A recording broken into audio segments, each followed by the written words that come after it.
जनवरी में जयपुर का आसमान रंग बिरंगी पतंगों से सजा रहता है। लाखों लोग मकर संक्रांति के मौके पर पतंग उड़ाते हैं। इस समय फसल की कटाई का मौसम शुरू होता है और ये उसी का त्योहार है। नजारा सुंदर है, लेकिन पक्षियों के लिए बड़ा खतरनाक है। लेकिन भूपेंद्र पारेता जैसे लोग उन्हें बचा रहे हैं। बर्ड अभी आपके पास ही रखा है? ठीक है, हम लोग निकल रहे हैं, बस आपके पास थोड़ी देर में पहुंच जाएंगे। 23 साल के भूपेंद्र जयपुर के एक संगठन रक्षा के लिए काम करते हैं, जो घायल परिंदों और दूसरे वन्य जीवों की देखभाल और उनके पुनर्वास में लगा है। यहाँ से करीब 5 किलोमीटर मानसरोवर से ही बर्ड की रेस्क्यू कॉल है।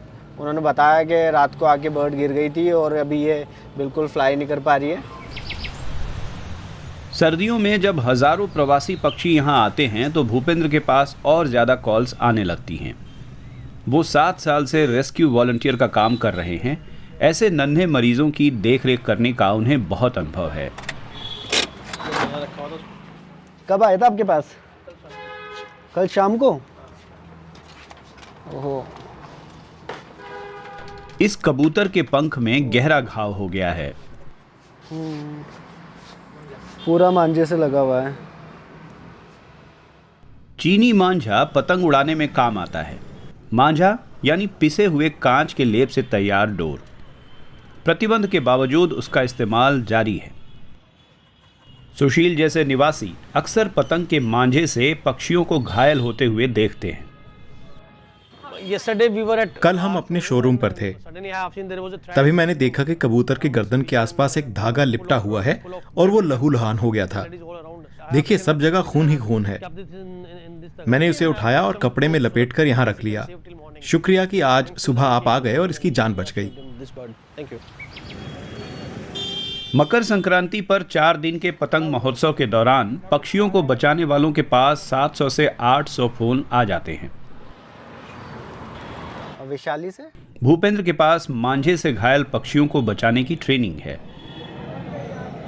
टाइम पे मैं आया था जब मुझे भी इस तरह से सिखाया गया था कि बर्ड को किस तरह से हैंडल करना है। और बर्ड अगर एक्टिव है, वो उछल कूद कर रहा है, भाग रहा है, वो पेन में है तो वो इधर उधर उछलेगा कूदेगा। कोई उसको नहीं पता कि वो किस अकॉर्डिंग अपन उसको किसके लिए लेके जा रहे हैं।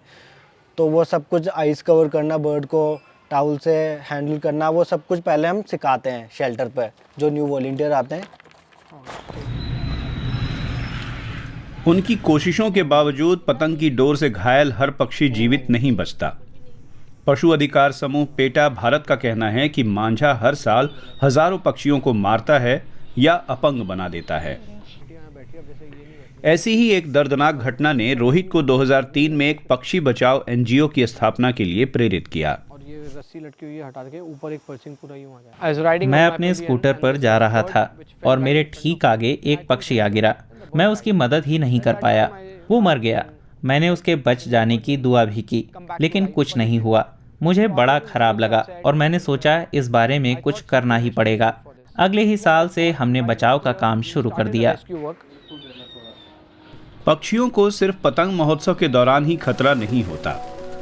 लगातार फैलता शहर भी परिंदों पर दबाव डाल रहा है। कंक्रीट के इस जंगल के विस्तार ने कुदरती बसेरों का अतिक्रमण किया है। पक्षियों के पास घोंसले या खाने की जगहें कम हो रही हैं। स्टेट ऑफ इंडियाज बर्ड्स की हाल की रिपोर्ट के मुताबिक करीब 60% पक्षी प्रजातियां घट रही हैं। ये रुझान चिंताजनक है क्योंकि पक्षी बड़ी अहम भूमिका निभाते हैं। They're very helpful in cross-pollinating. Cross pollination में पक्षी काफी मददगार होते हैं और कीट पतंगों की आबादी पर काबू पाने में हमारी मदद भी करते हैं।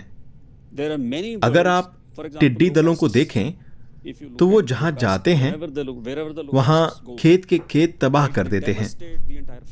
अगर उन टिड्डी दलों को खाने वाले पक्षी होंगे तो टिड्डियों से होने वाला नुकसान काबू में आ जाएगा। Damage caused by the locusts could be controlled by the birds also.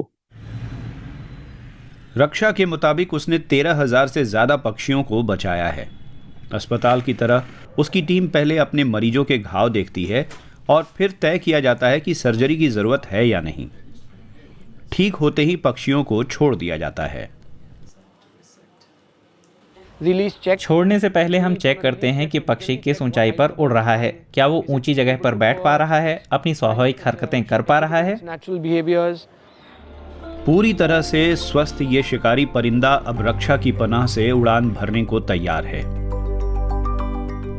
अपने मरीज को पंख फैलाए फिर से आसमान में उड़ता देखना उसे बचाने वालों के लिए एक भावुक पल है।